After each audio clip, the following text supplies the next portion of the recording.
പിന്നെ റഷീദ് നമ്മളെ കൊണ്ടൊന്നും ചെയ്യാൻ പറ്റില്ല. കാരണം എന്താ, നമ്മൾ പൊട്ടിക്കാൻ ശ്രമിച്ചിട്ടുണ്ട്, എന്താ പറയാ, നിർത്തലിക്ക് ചാടും ഉറപ്പാണ്. അപ്പൊ ഇതിന് ഏറ്റവും നല്ല ഉചിതമായിട്ടുള്ള ഓപ്ഷൻ എന്താ വെച്ചാല് ഫയർ ആൻഡ് റെസ്ക്യൂ, ഫയർഫോഴ്സിനെ അവരെ ഫയർഫോഴ്സിനെ വിളിച്ചപ്പോൾ ഫയർഫോഴ്സ് ഇപ്പോൾ വരാന്ന് പറഞ്ഞിട്ടുണ്ട്. നമ്മളെ കൊണ്ട് പറ്റാത്തതുകൊണ്ടാട്ടോ, അല്ലാതെ തന്നെ ഒരു കൈനൊക്കെ നമ്മൾ നോക്കും. പിന്നെ നമ്മളൊരു ഫയർഫോഴ്സുകാരതാ വന്നിട്ടുണ്ട്, നമ്മളെ നാട്ടുകാരെ, നമ്മളെ സ്നേഹിതനാണ് റഫീഖ്.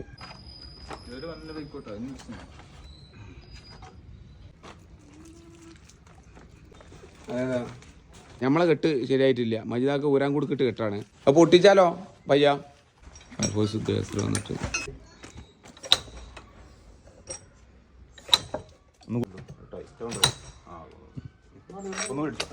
തല ഒന്ന് ഇവിടെ പൊന്തിച്ചു കൊടുക്കണം. ഓക്കെ ഓക്കെ, ഞാൻ ആരും മേത്ത് കയറി നോക്കുക കേട്ടോ. Okay, set. ഓ, മറ്റേ മണവാളൻ ടീമിന് വേണ്ടിയിട്ട് നന്ദി. Thank you.